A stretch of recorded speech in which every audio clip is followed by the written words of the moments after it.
Salut à tous, alors très heureux de vous retrouver après ces quelques semaines de pause. Je reçois de plus en plus de commentaires au sujet de ma tablette et des tablettes en général. Et c'est vrai que j'ai pas pensé à faire de vidéo là-dessus. Donc je vais réparer mon erreur en faisant un petit tour d'horizon des différentes tablettes. Alors ce sera pas une vidéo critique, c'est bien, c'est pas bien, parce que évidemment je les possède pas toutes, malheureusement, hein, j'en suis pas encore là. Donc je pourrais simplement vous dire ce qui existe, faire un petit topo. Et pour les avis, pour les critiques, il faudra aller voir les avis sur les forums, les commentaires. Voilà, je suis pas là pour vous vendre des tablettes, mais pour vous expliquer ce qui existe et puis ce qui peut fonctionner en fonction de vos critères. Les budgets, l'attente que vous avez par rapport aux tablettes. Voilà, donc on va commencer par en fait, les deux marques du marché, les deux plus connus, on va dire Uion et Wacom. Et on va commencer par les tablettes basiques, les plus simples, celles que en général les gens ont le plus, se connaissent le plus. C'est les tablettes tablettes graphiques en plastique en fait, ou ce qui sont composées vraiment d'une surface en plastique et qu'on doit brancher en fait avec un petit câble à son écran. Alors PC ou Mac, peu importe, mais on doit avoir un écran pour pouvoir donc dessiner sur la tablette et voir ce qu'on fait. Alors c'est ce qui est un petit peu déstabilisant quand on débute là-dessus, c'est que le geste de la main, on voit pas le dessin qu'on fait, on le voit autre part en fait. Donc c'est vrai que c'est un petit peu une gymnastique à prendre. Alors il y a des dessinateurs qui font des trucs très bien là-dessus, que je suis même incapable de faire là-dessus, donc pour vous dire que l'outil finalement est pas important à partir du moment où on sait s'en servir. Mais je pense que pour un début, quand on veut commencer à tester Photoshop ou des logiciels informatiques ou se mettre au dessin numérique, ça peut être une bonne entrée en matière dans la mesure où c'est ce qu'il y a de moins cher évidemment. Alors parmi ces deux marques, il y a des tailles différentes évidemment, c'est ce qui va faire augmenter le prix. Donc la plus petite, c'est la S, donc de chez Wacom, donc c'est toute la partie, c'est toute la gamme Intuos de chez Wacom.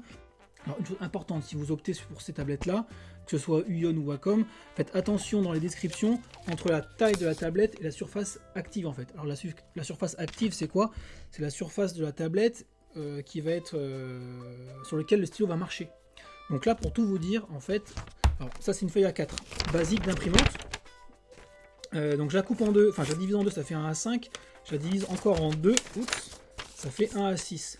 La surface active pour cette tablette là, elle est seulement d'un A6. Donc surtout faites attention sur les caractéristiques que vous achetez entre la taille et ce qui est vraiment actif sur la tablette. Ça c'est très important à prendre en compte. Et aussi s'il y a des raccourcis aussi. Parce que parfois il y a des tablettes aussi qui ont des raccourcis, donc retour arrière ou remplissage, etc. Ça fait aussi augmenter le prix. Donc sachant que chez Wacom il y a trois types de taille. Il y a la S, donc celle-ci, la M, enfin la small, la medium et la large. Ce qui fait évidemment augmenter le prix. Donc la petite elle est entre 50 et 80 euros, la moyenne entre 150 et 200 euros, et la grande, la A4 à peu près, hein, en surface active, elle fait à peu près 400 euros. Donc vous voyez que les prix augmentent énormément en fonction de la taille, donc c'est important à prendre en compte. Sachant que donc, chez Uion, ils se positionnent plutôt sur une taille médium et large, donc plutôt en surface active, on est plutôt sur du A5 ou sur du A4, hein, en un peu 16 neuvième. Et au niveau des prix, c'est carrément moins cher puisque la médium est à 60 euros et la large elle est à 130 euros à peu près. Alors je vous mettrai les liens en description pour que vous alliez voir. Je vais pas tout. Alors ce que je vais faire, c'est que je vous mets en photo évidemment les tablettes, mais pour tout ce qui est précision, allez voir sur les liens et faites-vous votre propre avis avec les commentaires des gens. Voilà. La deuxième catégorie de tablettes, ça va être alors celle que vous voyez tout le temps utiliser en vidéo, hein, c'est la tablette, on va dire, enfin l'écran tactile. Donc là, on dessine vraiment sur la tablette, sur l'écran. Alors petit point important à prendre en compte, c'est qu'il faut avoir un Mac ou un PC, en tout cas il faut avoir quelque chose pour l'alimenter, parce que ça ne reste qu'un écran. On ne peut pas le prendre sous le bras et travailler dessus avec dans le jardin par exemple. Il faut vraiment avoir un processeur à côté. Ça c'est très important à prendre en compte, parce qu'au niveau du prix, on ne paye pas que l'écran, il faut aussi avoir un ordinateur à côté. Donc chez Wacom, les différentes tailles, on a donc c'est toute la gamme Cintiq de chez Wacom. On a la 13 pouces qui fait à peu près cette taille là. Donc voilà, on va dire 13 pouces, ça rentre facilement dans un bureau, etc. Mais elle fait tout de même, j'ai tout noté, hein, elle fait tout de même à peu près 650 euros. Donc ça, voilà, tout de suite les prix augmentent énormément. Donc c'est aussi un truc à prendre en compte. Je pense que c'est à réserver aux étudiants, aux futurs dessinateurs, graphistes, etc. au semi-pro ou au pro.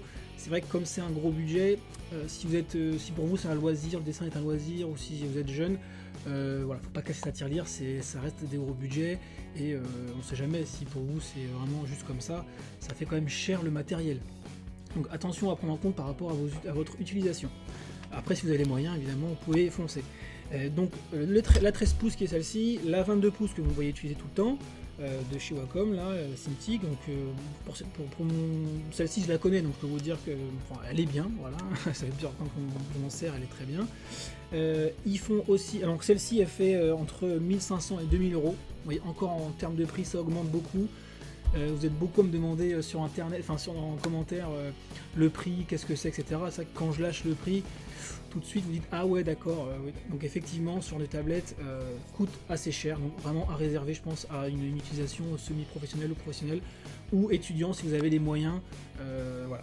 Et ils font aussi une taille en 22 pouces, 27 pouces, donc là qui est vraiment plus grand, voilà.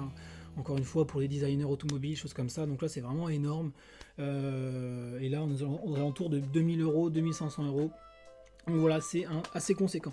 Et donc la marque concurrente Uion, qui elle se positionne à des prix vraiment très très bas. Alors je ne sais pas si encore une fois les prix se justifient au niveau de l'utilisation. Allez voir les commentaires, je ne l'ai pas testé, donc je ne saurais pas vous dire si pour une telle différence de prix il y a vraiment les mêmes caractéristiques. En tout cas l'équivalent chez Uion de la mienne qui est en 22 pouces fait 600 euros, donc pratiquement 3 fois moins cher. Et ils font aussi une 19 pouces, un peu plus petite donc, à 400 euros. Donc là c'est vrai que les prix sont beaucoup plus attractifs. Voilà, pour pratiquement le prix d'une console de jeu, on peut avoir une tablette, voilà. Donc je vous mets en description les liens, allez voir si les gens disent que c'est bien ou pas. C'est pas le but de cette vidéo de vous dire si c'est bien ou pas, puisque je ne le sais pas. Voilà.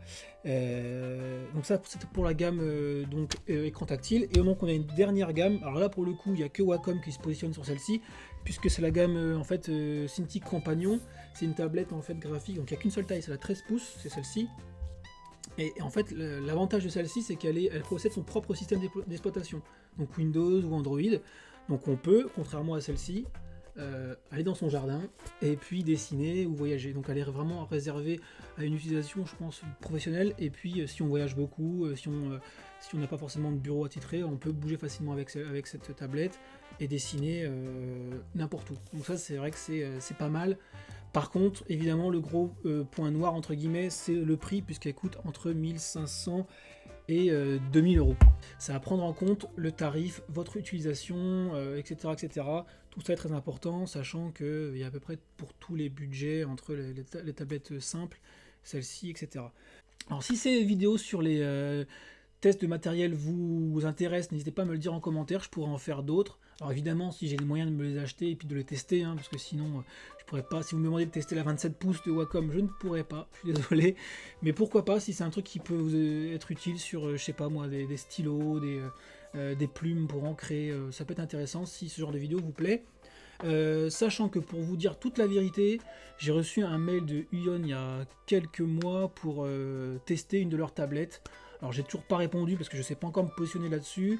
Ma chaîne elle est faite pour vous parler de dessin, elle est faite pour vous donner envie de dessiner, elle est faite pour vous présenter éventuellement du matériel, mais du matériel que j'ai. Elle est pas faite pour faire de la pub pour des marques. Donc je ne sais pas encore si je dois le faire. En tout cas, si un jour je le fais, je vous le dirai en vidéo. Voilà, si c'est un test qui est demandé par une marque, je vous le dirai. Je ne suis pas là pour faire croire qu'un matériel qui n'est pas bien l'est. Voilà, ça c'est très important pour moi vis-à-vis de vous. Et donc si un jour je le fais, je vous le dirai. Et en plus, pourquoi pas éventuellement vous les faire gagner en concours. C'est-à-dire qu'on pourrait éventuellement faire d'une pierre deux coups. C'est-à-dire que je vous présente un produit. Et puis après, en faisant un concours de dessin, je l'offre au meilleur dessinateur. Pourquoi pas? En tout cas, n'hésitez pas en commentaire à débattre là-dessus. Votre avis m'intéresse.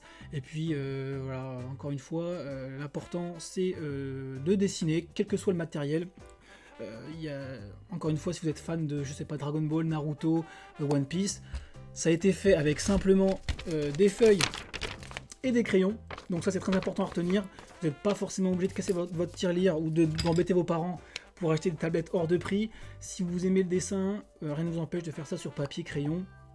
Et puis voilà, si un jour le budget vous le permet de craquer pour une tablette, mais n'oubliez pas que le crayon et le papier, c'est le plus important et c'est le moins cher. Voilà. En tout cas, je vous dis à très bientôt pour le retour des tutos dessin.